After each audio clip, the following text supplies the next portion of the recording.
Welcome to Crushed Husband. Please like the video and subscribe. Let's begin. I sat in the bleachers, watching the sea of caps and gowns in front of me. The heat from the sun made my shirt stick to my back, but I didn't care. This was my moment. After all these years, driving them to practice, staying up late helping with projects, showing up for every single thing. I was here to watch Tyler and Maggie take the stage, finally.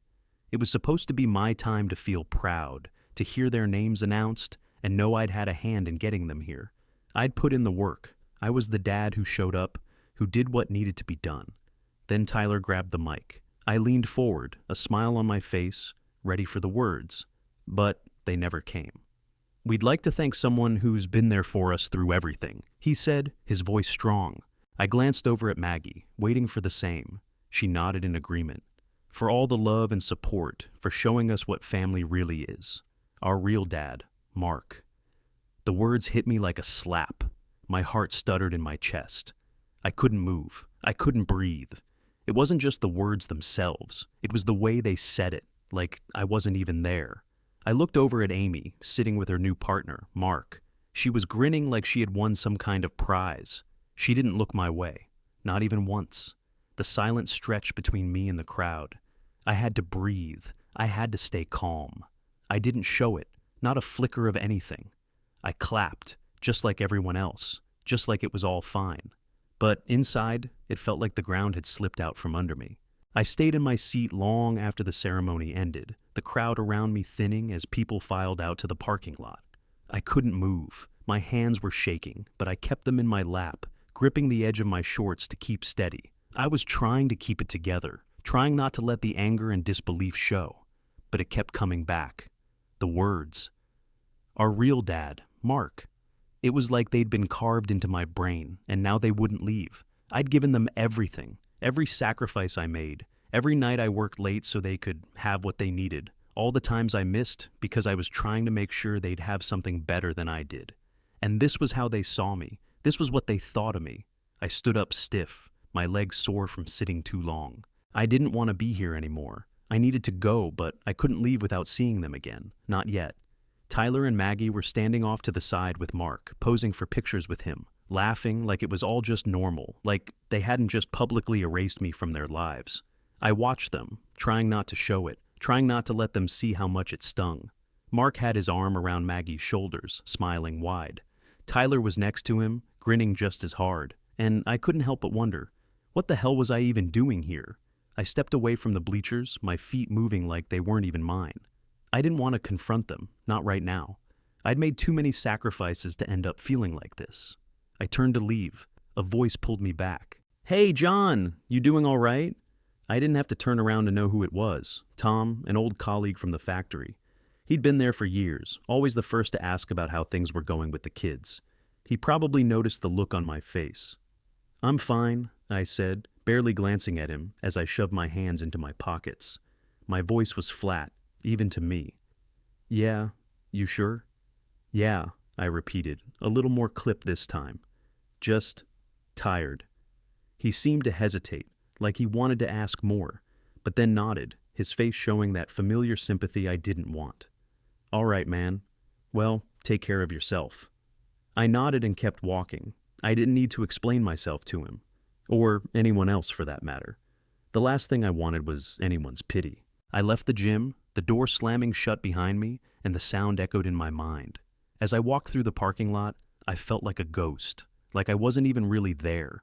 No one noticed me leaving. No one cared. I wasn't sure where I was going, but I knew I didn't want to be there anymore. Not in the middle of their new life, not in the shadow of Mark. I drove back to the house, though I didn't know why. It felt like the last place I should be, but there I was, pulling into the driveway, seeing the old place like it was still mine. The lawn looked like shit. I hadn't really been paying attention to it since Amy left, but now I saw it.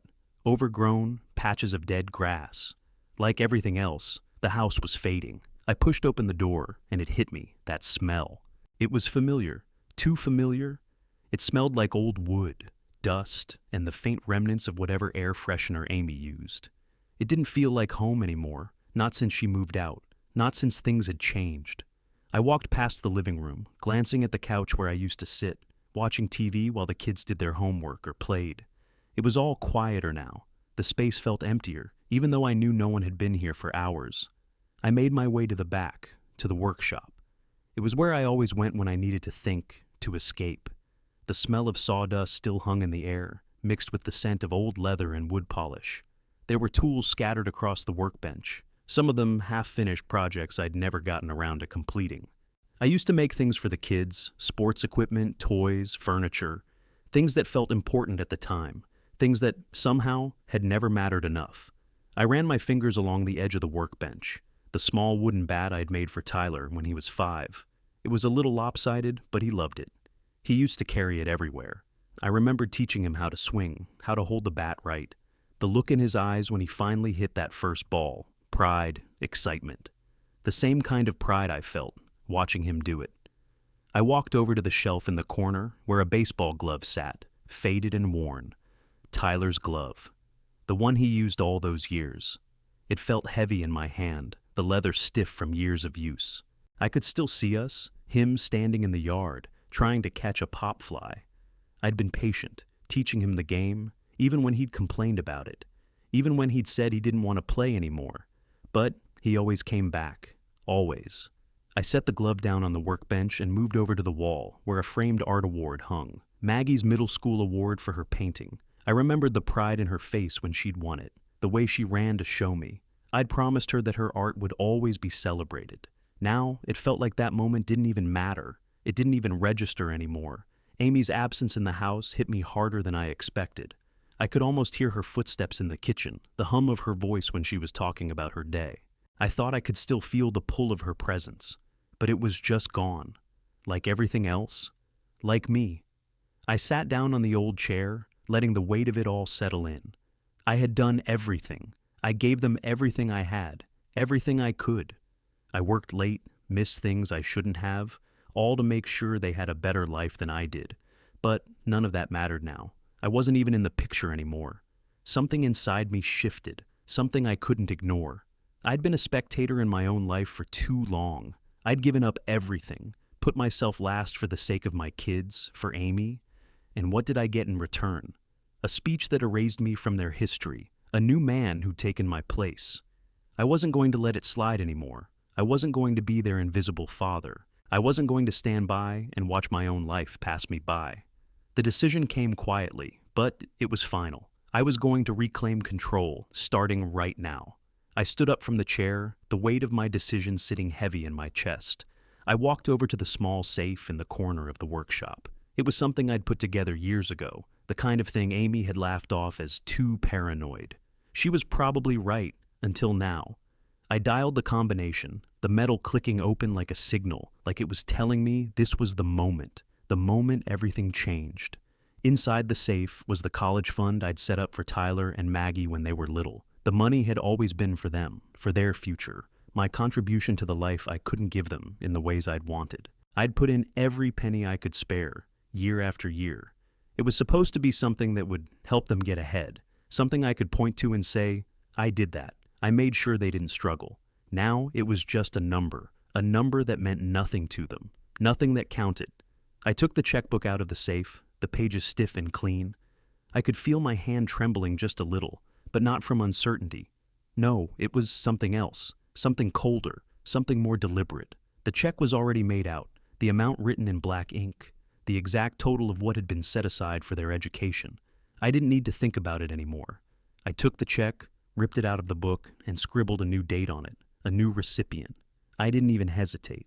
I walked to the computer in the corner, quickly opened the banking app, and transferred the funds into a new account. My hands were steady as I clicked through each step, the process almost mechanical.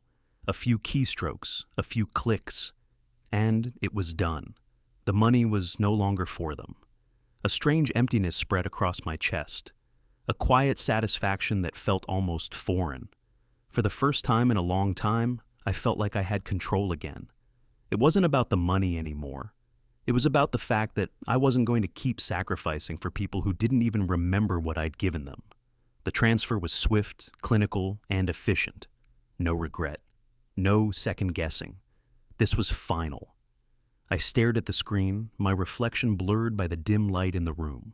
The finality of it hit me in a way I didn't expect, But I wasn't scared. I wasn't angry. I was just done. I could hear the faint sounds of the neighborhood outside, distant traffic, the hum of air conditioners. But it all felt muffled, like I was a million miles away. I had no idea what I'd do next, but it didn't matter. I'd made the choice. I took a deep breath and exhaled slowly. For the first time in a long time, I didn't feel invisible. I didn't feel like I was just the guy who paid the bills and put food on the table. I was something else now, something different. And that was enough. The next morning, my phone buzzed as I was finishing my coffee. I didn't have to look to know it was Amy. I'd been expecting this. "John, can we talk?" Her voice was tight, like she was already walking on eggshells. "I was thinking, maybe we should meet. We need to talk about Tyler and Maggie's future. I just don't want them to suffer from all the tension between us." I set my mug down, feeling that old familiar pull, the part of me that still wanted to fix things, to make it all better. But I wasn't that guy anymore. Not for her, not for anyone. "I'm listening," I said, keeping my voice neutral. "I know things have been rough," she continued, "but we can't let this affect the kids. They're going off to college soon, and I really think we should make sure we're on the same page, for their sake."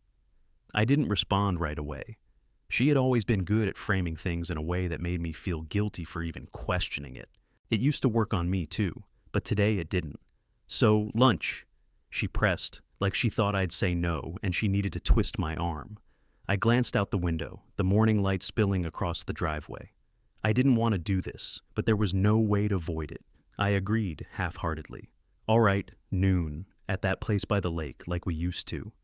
There was a pause on the line. I could almost hear her nodding to herself, relieved. "That sounds perfect. I'll see you there." When I got to the restaurant, the place was nearly empty. The quiet was almost oppressive. Amy was already sitting at a booth, stirring her drink absent-mindedly when I walked in. She looked up as I slid into the seat across from her, a smile creeping up her face that was more practiced than genuine. "Good to see you," she said, though it didn't sound sincere.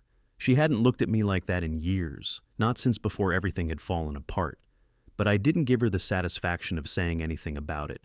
We exchanged small talk for a few minutes, weather, what we'd been up to since the last time we spoke.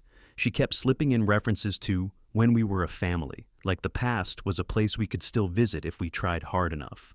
I didn't bite. Finally, she got to the point. "Look, John, I know things have been difficult, especially lately. But we have to focus on the kids. I think we both agree they need stability, right?" I nodded, trying not to let any emotion slip through. "Yeah, they need stability." Amy leaned forward, her fingers playing with the straw in her drink. "I was thinking, maybe it's time we put the past behind us.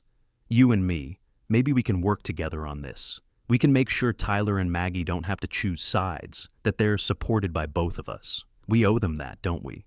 I stared at her, really looking at her for the first time in a long while. She was still trying to fix everything with a few words, a few well-timed reminders of how it used to be.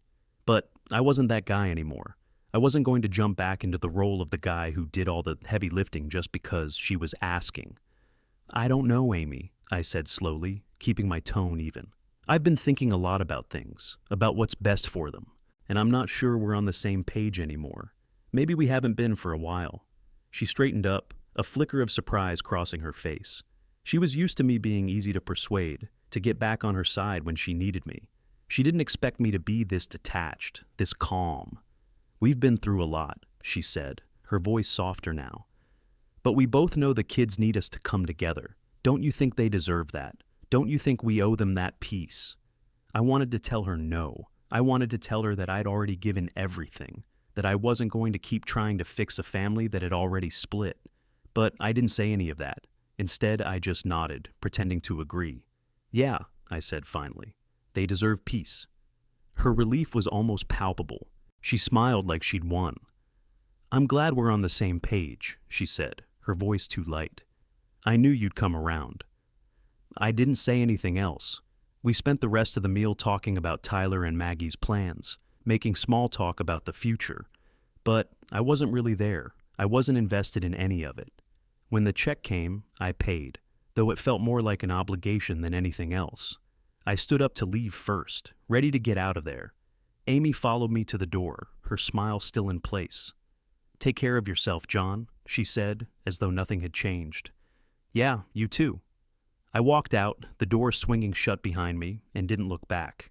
I didn't go home after lunch. I didn't even think about it. Instead, I drove across town to a little diner I used to pass on my way to work. The kind of place where the coffee's strong and the waitresses are all familiar faces. I wasn't looking for anything. I just needed to be somewhere else. Lily was working when I walked in, wearing the same worn apron she always had, her smile polite but tired. I knew her from when I'd come in for coffee on my breaks. She was always quick to take the order, always asking if I needed anything. She had that kind of energy that makes you feel like maybe things would be okay, even when they're not. She didn't see me walk in, but I knew I had her attention when she turned to bring me the coffee. I waved her over before she could disappear into the kitchen. "Hey, Lily," I said, my voice steady. She stopped in her tracks, the faintest flicker of surprise crossing her face before it smoothed over.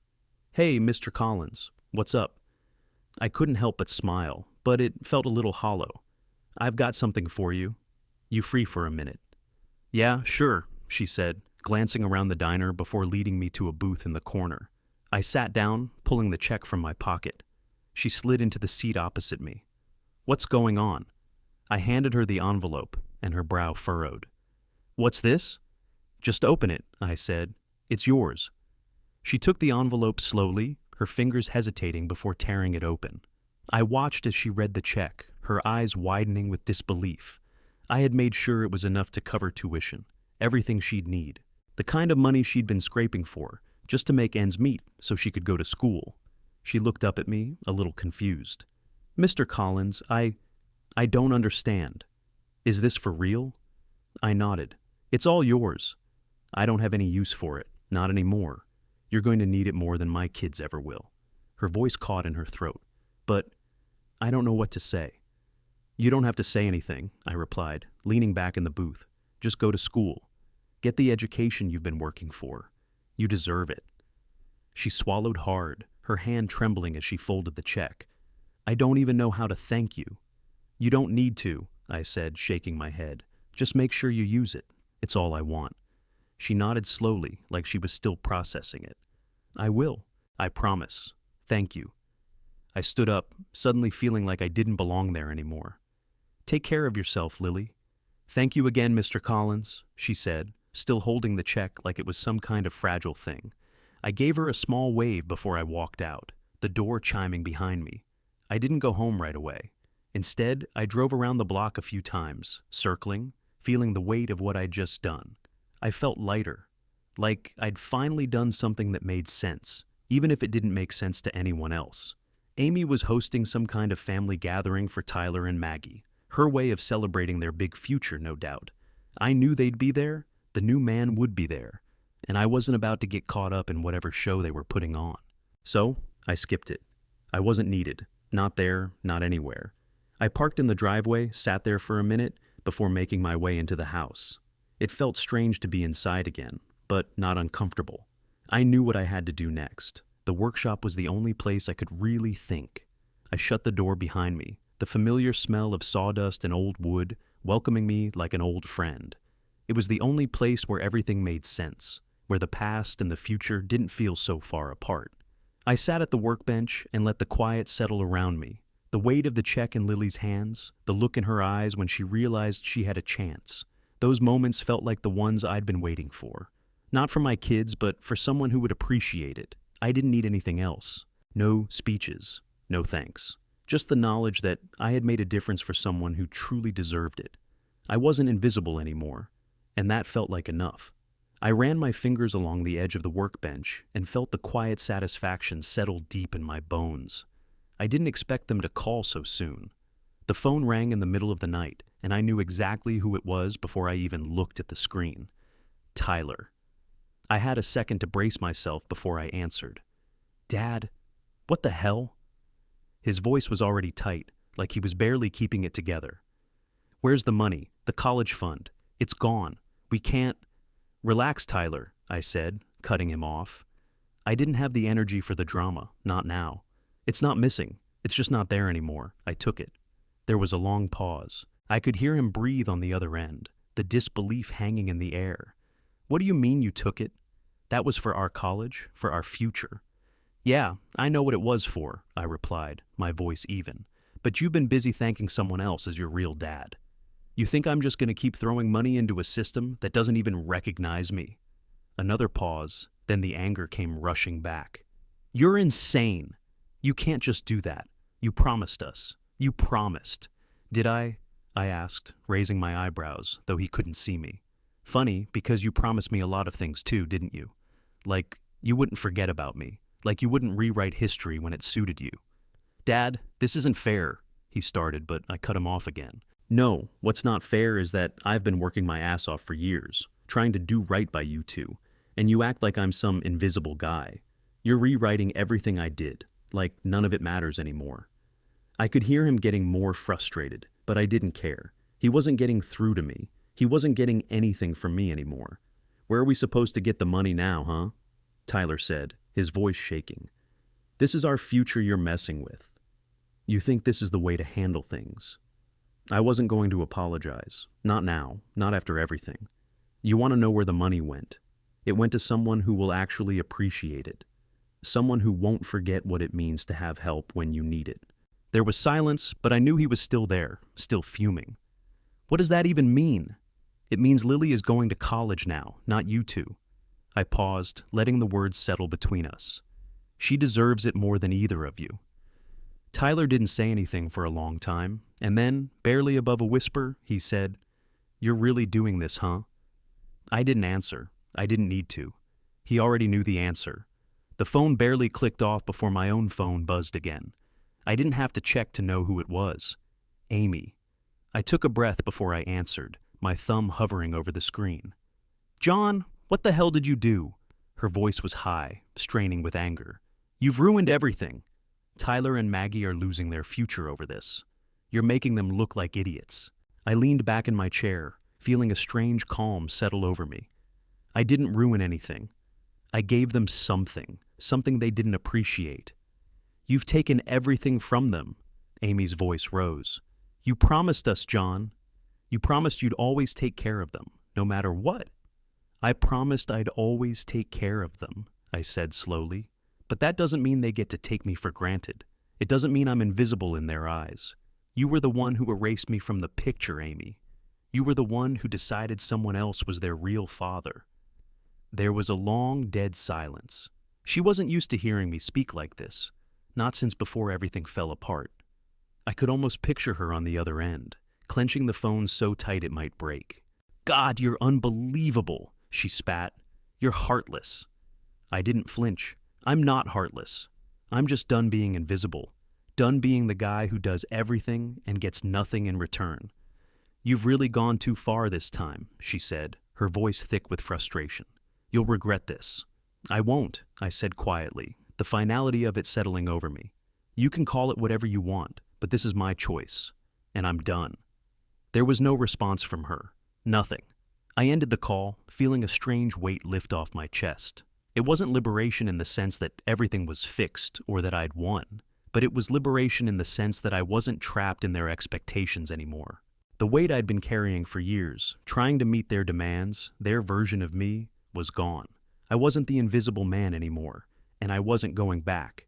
I put the phone down and leaned back in my chair, staring at the ceiling. There was no more guilt, no more obligation. For the first time in years, I felt like I had a little bit of control. It felt strange, quiet, but good. The phone rang again just as I was finishing my coffee the next morning. I saw her name flash on the screen before I even had a chance to think about answering. Amy. I took a breath, then picked it up. What's going on? John, you need to fix this. Now. Her voice was tight, angry. She didn't even bother with a greeting. You can't just take their college fund like that. You're ruining their lives. I kept my voice calm. I'm not ruining anything. I've already made my decision.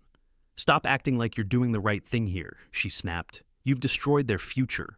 Tyler and Maggie have worked so hard, and now... She cut herself off, but the anger was still there, simmering just below the surface. You need to reverse the transfer, John. Now. I'm not going to do that, Amy. My voice was still steady, but I could feel a small knot in my stomach, just a flicker of something. Guilt, maybe, but it wasn't enough to shake me. Not anymore. You're still holding on to this bitterness, aren't you? This is about your ego. You're punishing them for not being grateful enough. You're punishing me for moving on. Don't you see that? I shook my head, even though she couldn't see it. It's not about that. I'm not punishing anyone. I'm just not going to keep supporting a version of my life where I'm treated like an afterthought. There was silence on the other end, then a sharp breath. You're throwing it all away, she said, low and dangerous. They need that money, John. Don't be so stubborn, please. I exhaled slowly. I'm not going to do this anymore, Amy. I've spent years being second in their lives. I gave them everything and they don't even remember. I'm done with that. I'm not your backup anymore. Her voice cracked for a moment, but it didn't break me. You're being heartless. You owe them. You owe me. We were a family once. You owe us a future. And you're just going to throw that all away for some principle. Yeah, I said, feeling the weight of my decision sink deeper. I'm throwing it all away. Because it wasn't real anymore. I'm not going to keep giving, Amy. Not like this. Not for people who don't even want me around. She didn't respond for a long time, and I could hear her breathing, shallow, as though she were trying to collect herself. Finally, she spoke again, quieter now, but with a steel edge that I hadn't heard in her voice in years. You'll regret this, John. You'll see. You'll regret it when they turn on you, when they look back and realize what you've done. I won't, I said, more firmly this time. I've made my peace with it. She let out a bitter laugh. You think you've got peace? Fine, but don't come crying to me when it all falls apart. I didn't respond. The conversation had already ended for me. Goodbye, Amy. I ended the call and sat there, the weight of her words fading into the background. It didn't feel like it was over, but it felt like it needed to be. I wasn't going back. The phone buzzed again not long after, and this time it was Tyler. I didn't pick up right away, but eventually I pressed the button. Dad? His voice was tight, forced, like he was trying to keep it together. What the hell did you do? Why did you take the money? I sighed. I told you yesterday. It's gone. I transferred it. You can't just take our college money, Dad. His voice cracked, but there was no desperation in it, just frustration. He wasn't trying to reason with me anymore. He was just angry. You promised us. You promised you'd always take care of us. I did promise, I said quietly, feeling the bitterness creep in. But you've been too busy thanking someone else for being your dad, Tyler. You didn't want me to be part of this anymore, and I'm not going to keep pretending. There was a pause, a long one. When he spoke again, his voice was colder than I had ever heard it. You've really done it this time, huh?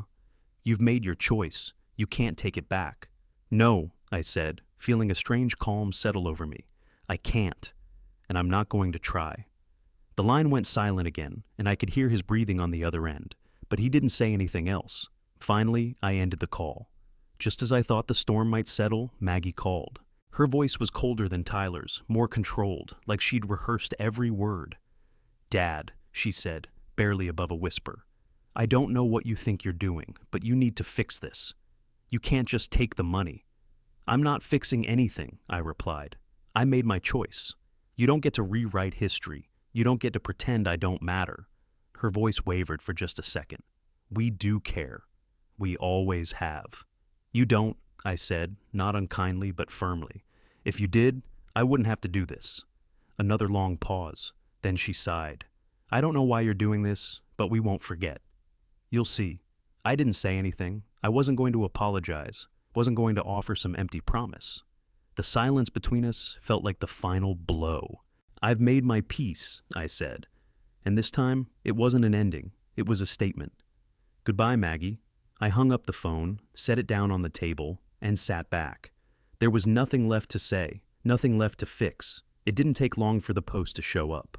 I saw it while I was scrolling through my phone, the bright colors of Tyler and Maggie's graduation photo lighting up my screen. They were grinning wide, standing in front of some campus sign, their arms around Mark, smiling like they'd just won a prize. The caption read, "So grateful for this amazing future ahead. Thanks to everyone who helped us get here.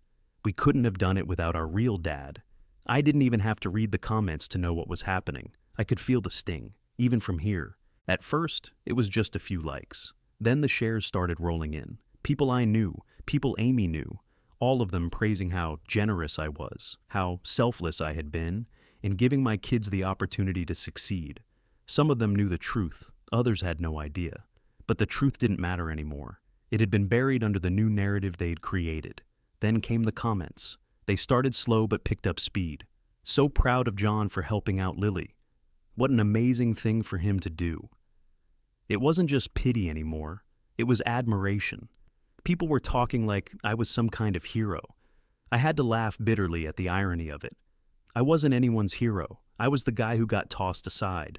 But in their rush to look good in front of everyone, they'd painted a picture where I came out on top, and they didn't even know it. I tossed my phone aside and stood up, stretching my legs. The notifications kept buzzing, but I didn't care. I had done what I needed to do. I was halfway through my shift at the factory when I saw her. Amy walked in like she owned the place, head down, trying to avoid making eye contact with anyone. She was looking for me, and she found me as soon as I stepped into the break room. "John," she said, her voice tight, "we need to talk." I glanced at her, my expression flat. I didn't stop moving, didn't slow down. I was already done with this conversation before it even started. "Not here," I said, heading for the door. I could feel her trailing behind me. She caught up just as I stepped outside. "You've made your point, okay?" Amy's voice wavered, but there was an edge to it now. "I get it, but you have to fix this. You're making everything worse, John. The kids are fine." I cut her off, not even looking back. "They've got Mark, and now they've got their free ride. They'll be fine without me." Her face twisted with frustration, her eyes narrowing. "They don't understand. They don't see what you did for them. They're just kids. They don't get it." I stopped in my tracks and turned to face her. "You think I don't know that? You think I didn't see how they took everything for granted? How I was just the guy who paid for things, made sure they had what they needed, and then got nothing in return?" She took a step forward, lowering her voice, but there was desperation in it. "You're being irrational. You're letting your pride get in the way of their futures. You can't just let them suffer like this. Please, John, for their sake, for our sake." I didn't even blink. "I'm not your backup anymore, Amy, and I'm not going back to being invisible." Her eyes narrowed, and she swallowed hard, but there was no apology in her face, just a mask of guilt trying to hide the anger beneath it. I didn't wait for her to say more. I walked past her, making sure to leave enough space between us. She stood there, motionless, probably trying to figure out what to say to make me change my mind. But it was too late for that. I didn't look back as I stepped onto the sidewalk. It felt good to know that she was watching, that everything was slipping out of her hands. I had control now, and that was a feeling I wasn't about to give up. I kept walking, my steps steady. There was no need for any more words.